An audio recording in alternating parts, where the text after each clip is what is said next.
Movie है ना, तो आज हम जिस केस के बारे में बात करने वाले हैं वो केस भी बहुत ही ज्यादा इंटरेस्टिंग है। और ये केस जो है एक्चुअली मूवी इस केस पे बेस्ड है और इस केस में बहुत ही इंपॉर्टेंट जो है वो चीजों को डिस्कस किया गया है, एक्सेप्शन ऑफ सेक्शन 300 है। तो यहाँ पे जनरली सेक्शन 300 जो है वो मर्डर पे बात करता है और इसके साथ ही यहाँ पे इसके साथ ही 5 एक्सेप्शंस भी देता है। और ये जो केस है, इस केस अगर आपने रुस्तम मूवी देखी है तो आपको ये केस बहुत जल्दी समझ आ जाएगा और बहुत ही इंटरेस्टिंग लगेगा।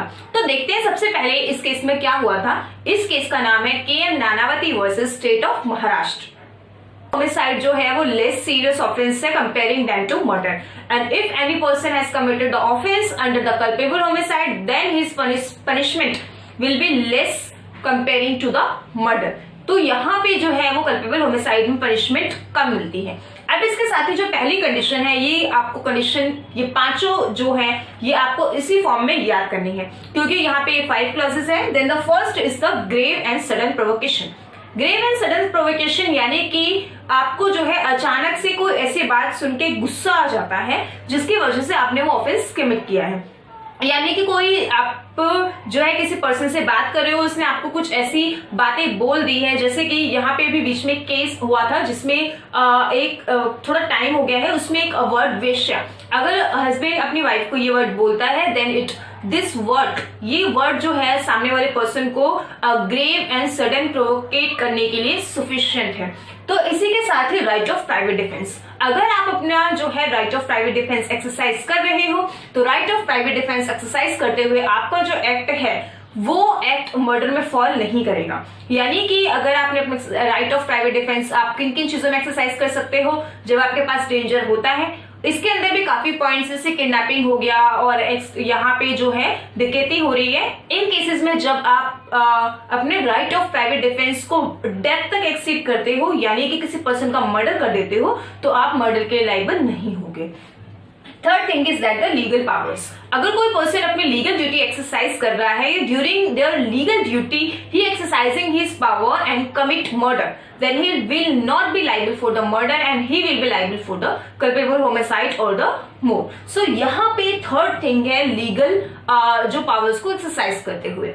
Fourth thing is that the sudden fight और सडन प्रोवोकेशन एंड जो सडन ग्रेव एंड प्रोवोकेशन है ये दोनों ही कई बार आपको कंफ्यूज कर सकते हैं, but there is a difference. यानी कि मान लीजिए दो के बीच में लड़ाई हो रही है और उनकी इंटेंशन से बातों बातों में लड़ाई है, नॉर्मल ही आप कह सकते हो हाथापाई हो रही है, बट उसमें से सडन कुछ ऐसा होता है कि आपकी इंटेंशन नहीं थी, आप सिर्फ नॉर्मली जो है फाइट कर रहे हो और उसी दौरान आपको क्या हो जाता है, यहाँ पे आपकी फाइट हो रही है और आपसे गलती से या किसी भी तरह से उसका मर्डर हो जाए तो ये सडन फाइट होती है। और सडन और ग्रेव प्रोवोकेशन यानी कि आपको इतना ज्यादा उकसा दिया जाता है कि आप मर्डर करने के लायबल हो जाते हो। कंसेंट यहाँ पे अगर जैसे कि मैंने बोला है कि आप मेरा मर्डर कर दीजिए और वो पर्सन मेरा मर्डर कर देता है देन यहाँ पे वो मर्डर के लायबल नहीं होगा क्योंकि कंसेंट है यहाँ पे।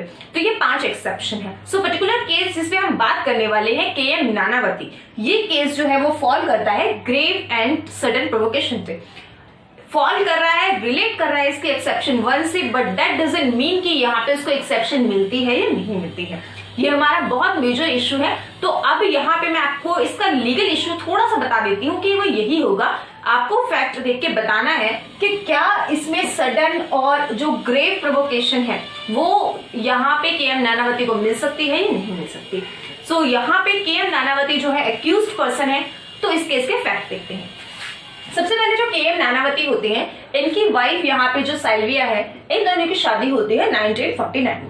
अब इनकी शादी जो होती है 1949 में, सो KM नानावती जो होते हैं नेवी कमांडर होते हैं और इसकी वजह से ये घर पे नहीं रहते हैं, ज्यादातर बाहर रहते हैं और इनके यहाँ पे 3 बच्चे भी होते हैं दोनों के। सो यहाँ पे जो है अब जो एक लेडी है यहाँ पे जो आहूजा की सिस्टर है, आहूजा की सिस्टर ही सबसे पहले यहाँ पे इनको मिलवाती है। सो नानावती और आहूजा को मिलवाती है।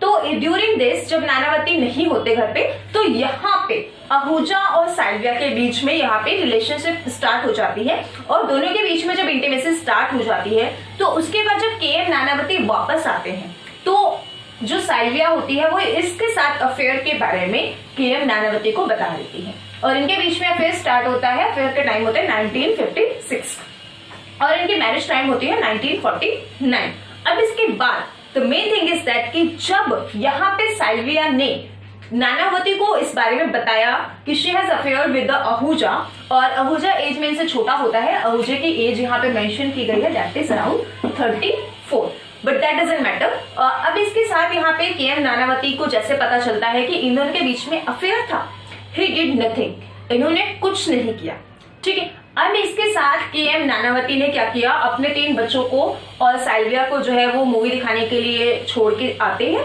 और उसके बाद वो क्या करते हैं, गन अपने साथ रखते हैं। गन लेके यहाँ पे वो कहाँ जाते हैं, आहूजा के पास जाते हैं। और आहूजा के पास अब यहाँ पे देखिए कि एक पर्सन जो है वो अपने वाइफ और बच्चों को सिनेमा छोड़ के आ रहा है और उनको ये कहता है कि सिनेमा जब मूवी खत्म हो जाएगी then I will pick you, तो वो उनको जो है वो पिक कर लेगा, ठीक है। तो अब इसके साथ ही ये जो चीज है, अब आपको इसका माइंड ध्यान में रखना है ताकि आपको क्वेश्चन का आंसर मिल जाए। अब इसके साथ वो आहूजा से कहते हैं कि तुम जो है मेरी वाइफ से शादी करोगे, देन आहूजा कहता है कि मैं जरूरी नहीं है कि जिनके साथ मैं अफेयर रखूं उनके साथ में मतलब शादी भी करूं। तो ऐसी कंडीशन में दोनों के बीच में थोड़े से जो भी आर्ग्यूमेंट्स होते हैं। अब इसके साथ जो है तब नानावती क्या करता है, इसको शूट कर देता है, इसको मार देता है आहूजा को। अब इसके साथ इसने इसको मार दिया। अब इसके साथ जो prosecution, high court, session court जो है, लोअर कोर्ट और हाई कोर्ट, ये इसको ठहराते हैं कन्विक्ट ऑफ द मर्डर के लिए लाइबल ठहराते हैं।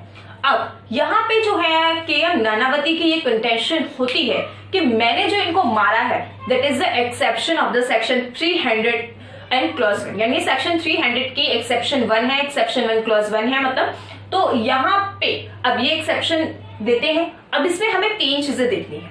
सबसे पहले जो हम इसमें 3 मेजर इश्यूज को देखेंगे, वो पहला इश्यू हमारा ये है कि जो सडन और ग्रेव प्रोवोकेशन है क्या वो यहाँ पे अवेलेबल है या नहीं है।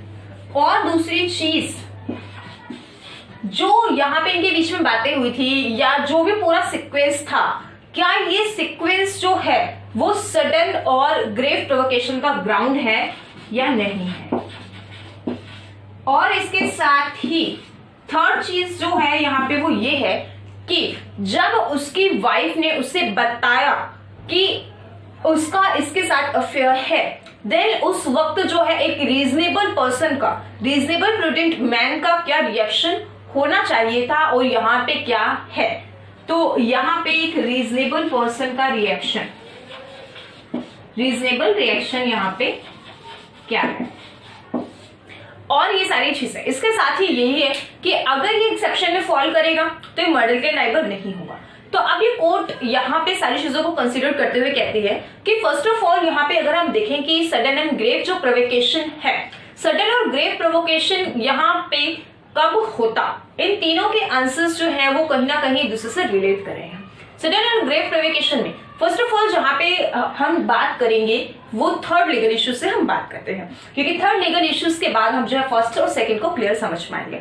एक जो नॉर्मल पर्सन है, अगर उसकी वाइफ उससे कहती है कि she has a affair with another person और थर्ड पर्सन, सो यहाँ पे जो रीजनेबल पर्सन है उसका गुस्सा, उसको सडन और ग्रेव प्रोवोकेशन होना नॉर्मल है। बट इस केस में जो यहाँ पे केएम नानावती का रिएक्शन था जब उसकी वाइफ ने बताया, तो उसने कुछ भी ऐसा नहीं जाहिर किया जो तो ये इस चीज को दिखा रहा है कि केएम नानावती के मन में उस वक्त यहाँ पे क्या होती है कि उस वक्त उनके मन में प्लानिंग चल जाती है पूरे ऑफेंस की कि जो इन्होंने ऑफेंस कमिट करना है। अब इसके साथ ही सेकेंड चीज यहाँ पे ये है कि सडन एंड ग्रेव प्रोवोकेशन यहाँ पे इससे नहीं हो सकती है, क्योंकि अगर केएम नानावती को जैसे ही उसकी वाइफ ने बताया था वो वैसे ही तुरंत गन उठाते और जाके इसको शूट कर देते, तो यहाँ पे सडन एंड ग्रेव प्रोवोकेशन होता।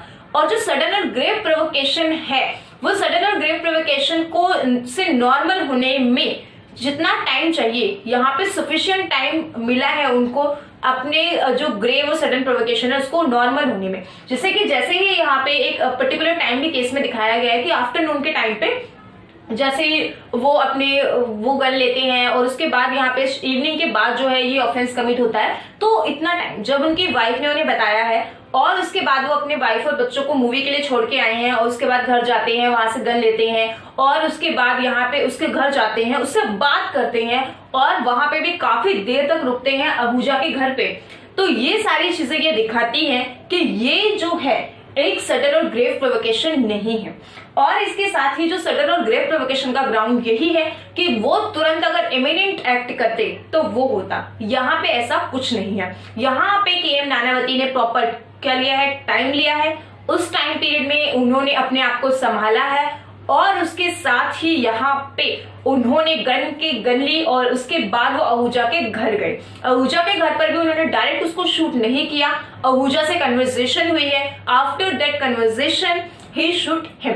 तो यहाँ पे ये पूरे केस में ये सारी चीजें देखने को मिलती हैं। तो इसके बाद कोर्ट कहते हैं कि यहाँ पे सडन और ग्रेव प्रोवोकेशन नहीं है, ग्राउंड्स अवेलेबल थे अगर वो तुरंत उसे मारते। और इसके बाद एक रीजनेबल जो पर्सन है वो ये एक्ट जो है नहीं करता, यानी कि ग्रेव और सडन प्रोवोकेशन में एक रीजनेबल पर्सन जो एक्ट करता, यहाँ पे के.एम. नानावती ने नहीं किया। तो इस सारी चीजों को देखते हुए कोर्ट यहाँ पे कहती है कि जो मर्डर का चार्ज लगा है वो बिल्कुल ठीक है और यहाँ पे जो एक्सेप्शन है वो यहाँ पे इन्हें एक्सेप्शन नहीं मिलेगी। So that's all from my side. Stay tuned with us and don't forget to subscribe my channel. Thank you.